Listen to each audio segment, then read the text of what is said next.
In the last two sessions, we have discussed regarding testing and verification. What is the difference between testing and verification, how it is being performed, the different types of tests that are conducted. Then after that we discussed regarding the logic verification principles, the different fault models, that is struck at 0 and struck at 1, open circuit and short circuit model. Okay, so today's session will continue with the discussion of different types of fault models. Okay, observability. It is a degree to which one can observe a particular node at the outputs of an integrated circuit. When we speak about an integrated circuit, it has many components within it. The ability of observing the state of logic at a particular node is called as observability.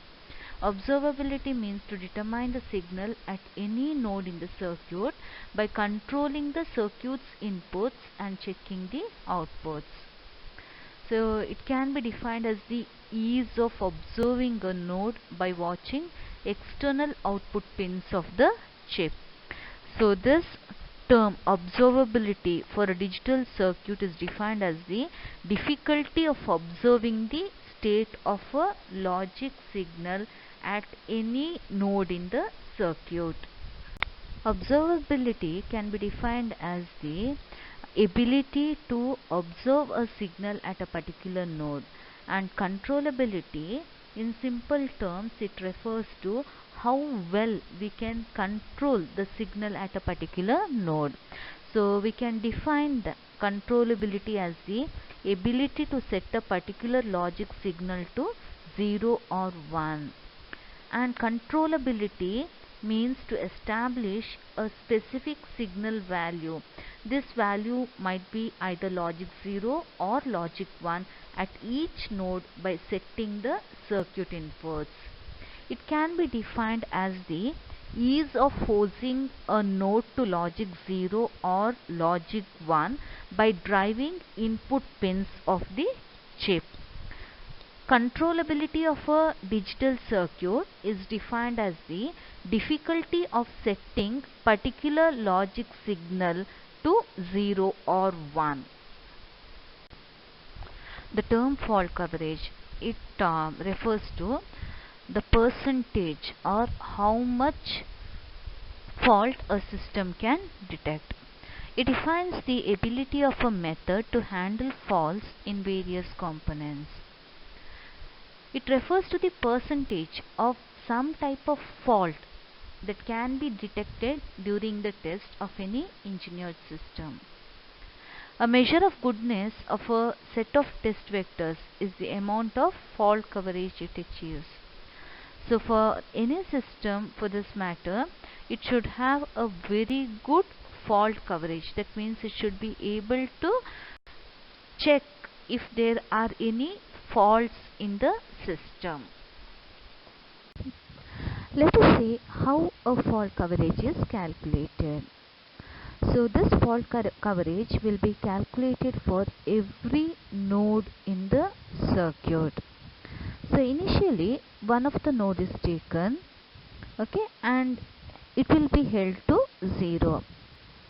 Holding it to 0 indicates that the line is struck at 0, and then the circuit is simulated with the test vectors, and the outputs, whatever is obtained, is compared with that of the chip outputs with a known good machine. So good machine is the one in which the nodes are not artificially set to 0 or 1. When a discrepancy is detected between the fault machine and the good machine, the fault is marked as detected, and then the simulation is stopped. So now it will be tested. Initially, if it is if the line is made 0, that is struck to 0, then the same line will be made or held at logic 1, that is struck at 1. Then the test vectors are applied, and then it is compared with that of the good machine. This step is repeated for every node in the circuit. A fault coverage of a set of test vectors is the percentage of total nodes that can be detected as faulty when the vectors are applied. To achieve world-class quality levels, circuits are required to have in excess of 98.5% fault coverage. Let us see the use of automatic test pattern generation, ATPG.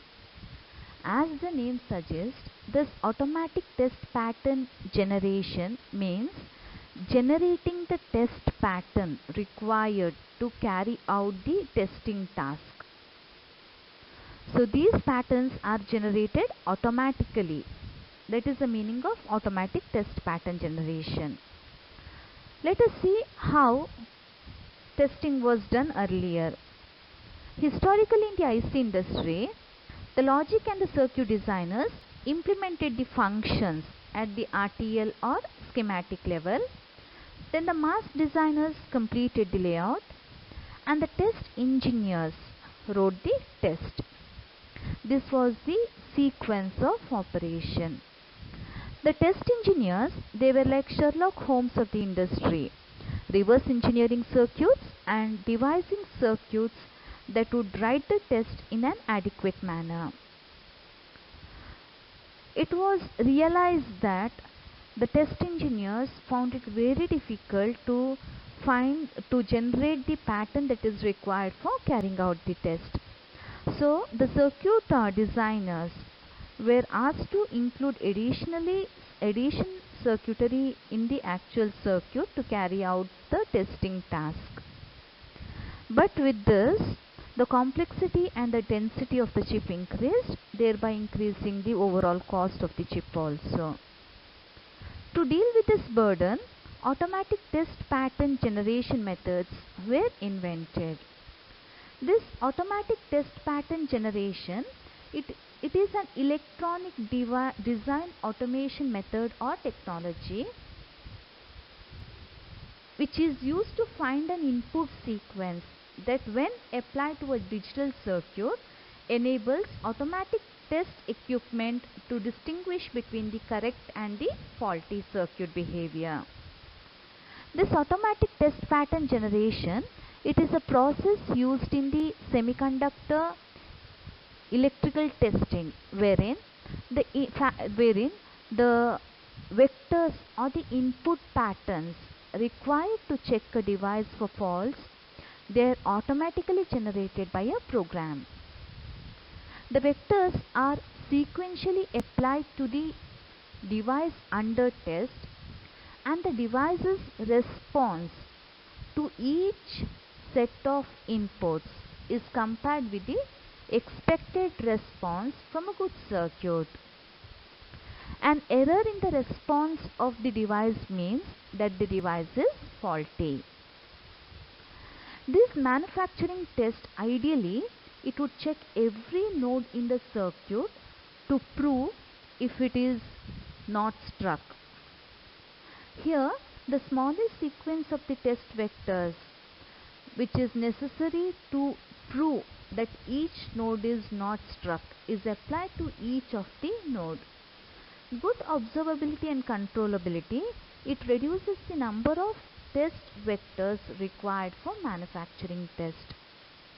This reduces the cost of testing and also motivates the design for test. The effectiveness of this automatic test pattern generation is measured primarily by the fault coverage achieved and the cost of performing the test. The next type of model, it is delay fault testing. In the models discussed so far, we never considered the concept of timing. We just saw and discussed how a short circuit or a open circuit, it could change the functionality in the circuit. Failures that occur in CMOS could leave the functionality of the circuit untouched but affect the timing. That means sometimes certain kind of defects may be there during manufacturing, but it may not change the functionality of the circuit.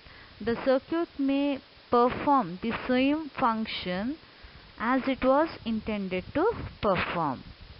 But suppose there is a defect, then it will affect the timing of operation. This is delay fault testing. Consider the circuit. Here you can find there is a open circuit. So here there is a open circuit.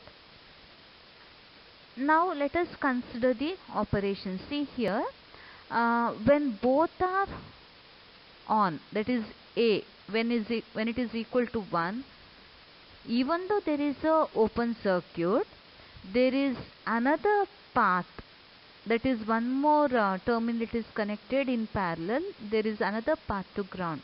So whatever operation it is supposed to perform, still it will perform the same operation. So here we don't find any change in the functionality of the circuit. Circuit will perform the same function as it is intended to do. But here you can see there will be a delay. Okay, because suppose both are on, that is for 1 input, both are on, there is a connection to ground, there is a path of discharge through both the paths. As one of the terminal is open circuited, through one path only the charge gets discharged, so there will be a delay in the pull down time. So here, if an open circuit occurs in one of the NMOS transistor source connections to ground, then the gate would still function, but there will be an increase in TPDF, that is the delay time for pull down. So this is the layout. Here in the layout you can find there is a open circuit, there is no path to ground. Through one path the charge get discharged.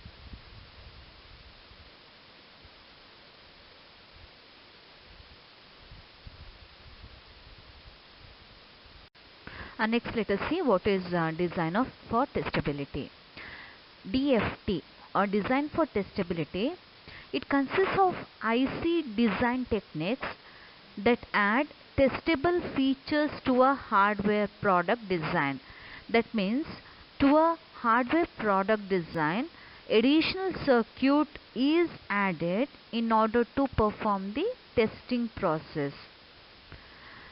The added features make it easier to develop and apply manufacturing tests to the designed hardware. The keys to designing circuits that are testable are controllability and observability. So these two terms we have already discussed earlier. Controllability means the ability to set or reset, that is to make 1 and 0 to every node internal to the circuit. And observability is the ability to observe either directly or indirectly the state of any node in the circuit. Good observability and controllability reduces the cost of manufacturing testing because they allow high fault coverage with relative very few vectors. The purpose of manufacturing test is to validate that the product hardware contains no manufacturing defects that could adversely affect the product's correct functioning. In case of design for testability, we will be discussing three approaches, that is ad hoc testing, scan based approaches and built-in self-test. Ad hoc testing, it is also called as random testing. It is a method of software testing without any planning and documentation. The tests are conducted informally and randomly without any formal procedure or expected results. Ad hoc test techniques, as their name suggests, are collections of ideas aimed at reducing the combinational explosion of testing. They are used only for small designs where scan test or BIS test are not available. A complete scan-based testing methodology is recommended for all the digital circuits. So it employs test points to enhance controllability and observability. So here you can see the controllability and observability points, that is CP1, CP2, these are the control points, and then OP, these are the observation points.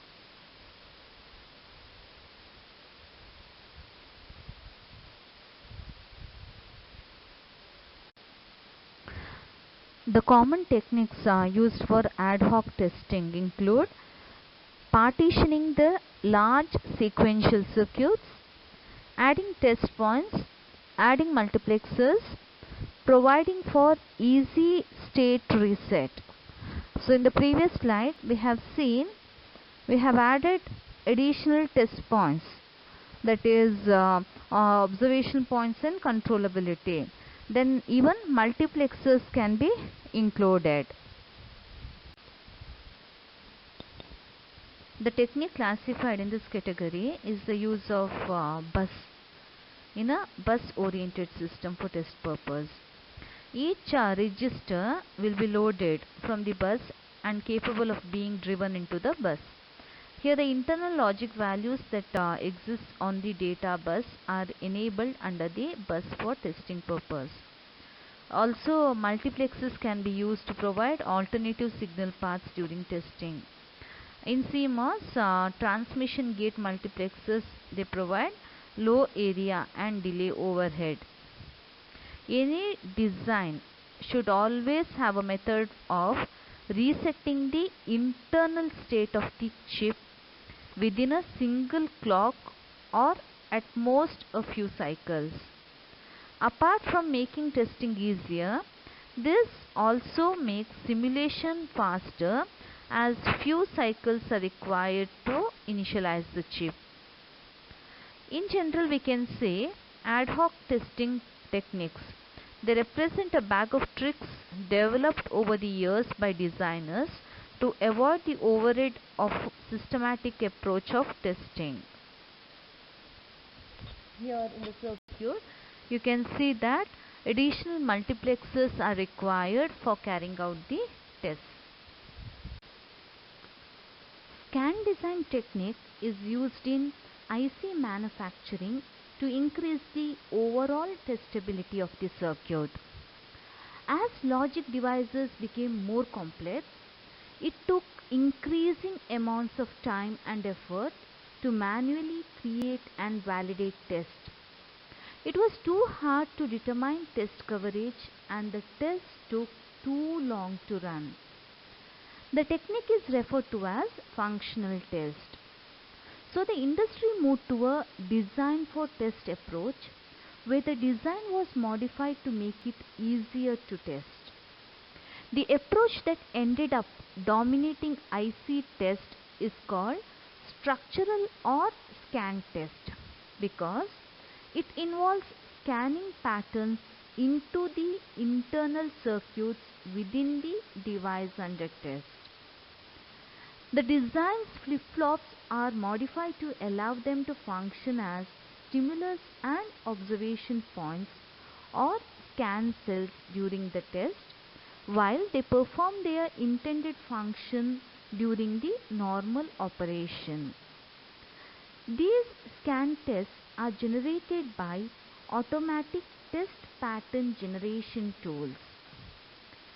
This scan design is implemented to provide controllability and observability at each of the register.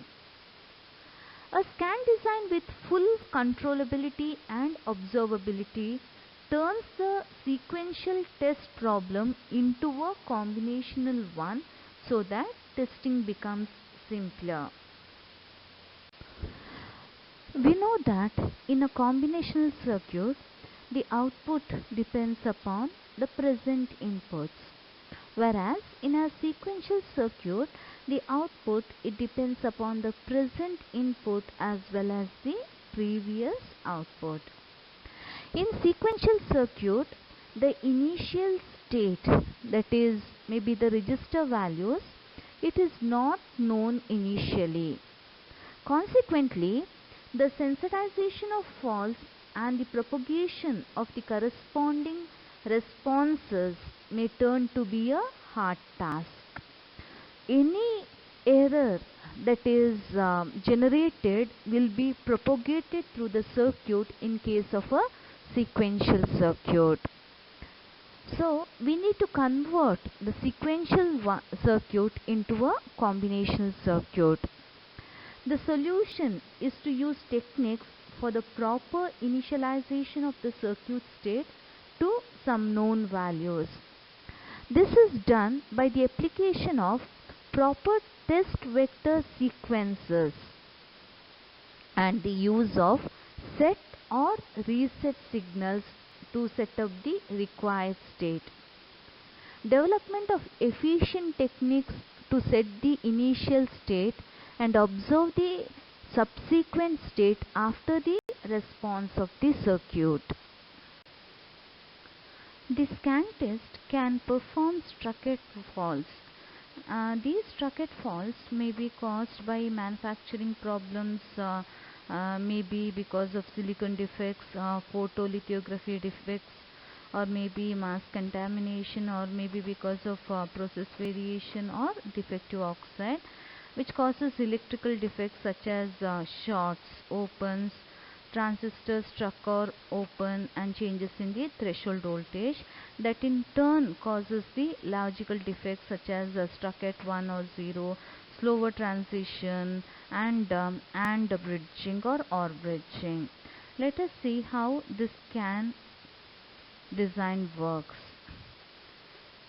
So here we need to convert a flip-flop to a scan register. This flip-flop is converted to a scan register by using one additional multiplexer. Basically, all the flip-flops in the design are replaced with scan type flip-flop. It makes all the flip-flops in the design controllable and observable by chaining them together and shifting test data in and out. It behaves in two modes, that is a scan mode and normal mode. So in normal mode, flip-flops behave as usual or regular one, whereas in case of scan mode, flip-flops behave as shift register. This scan flip-flop, it contains a mux to select either a normal mode or scan mode. So here scan input is the control input. Okay. So here the first step is to put a circuit into the scan mode. The whole chip is divided into parts, that is small scan chains. Serial data is applied to the input of every chain and getting shifted between flip-flops to the outputs. Every scan chain output is tested for the proper data coming out. The explanation for the same is shown in this slide. Okay, so first the circuit is put into a scan mode. Whole chip is divided into parts. Then serial data is applied to the input of every chain and then shifted between the flip-flops to the outputs. Every scan chain output is tested for the proper data that is coming out. Scan chain is a technique used in design for testing. The objective is to make testing easier by providing a simple way to set and observe every flip-flop in an IC. The basic structure of scan include the following set of signals in order to control and observe the scan mechanism. Scan in and scan out. So you find the two inputs here, that is scan in. Okay, that is scan in, and the other is scan out. They define the input and output of a scan chain.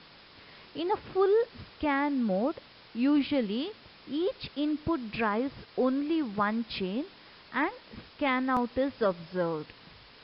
The scan enable pin, it is a special signal that is added to a design.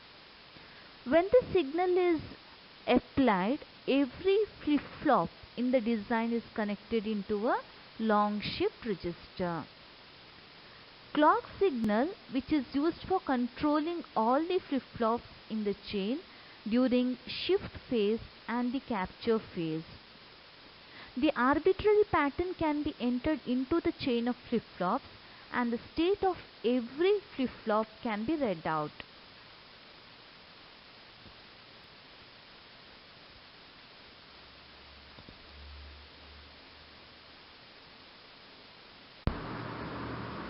In a full scan design, automatic test pattern generation is very simple. No sequential pattern generation is required. Combinational tests, which are much easier to generate, is sufficient.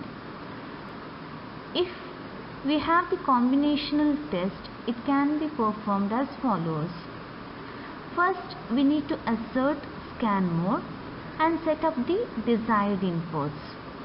Next, we need to deassert scan mode and apply one clock. Now, the results of the test are stored in the target flip-flops. Then, we need to reassert scan mode and see if the combinational test has been passed. Let us see how testing is being performed. To load the scan chain, scan is asserted and the clock pulse is pulsed 8 times to load the 2 ranks of 4-bit registers with data.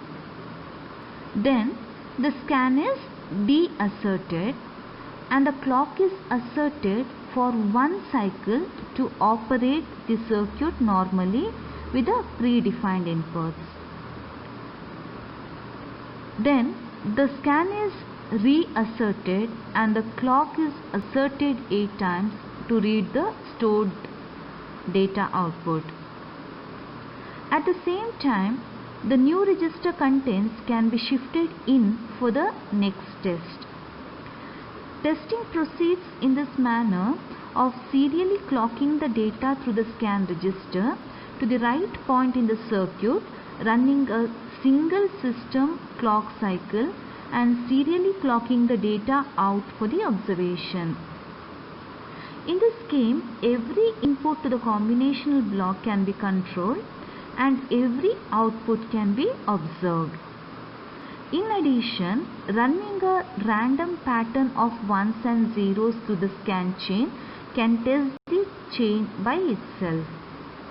Here you can see the scan in input is applied and scan out. It is the output that is observed. Test generation for this type of test architecture, it can be highly automated. Automatic test pattern generation techniques can be used for the combinational blocks as mentioned in this diagram. The primary disadvantage is that of area, that is more area is required, and the delay impact of extra multiplexer in the scan register. So here in the flip-flop we are using an additional multiplexer which may cause delay in the circuit.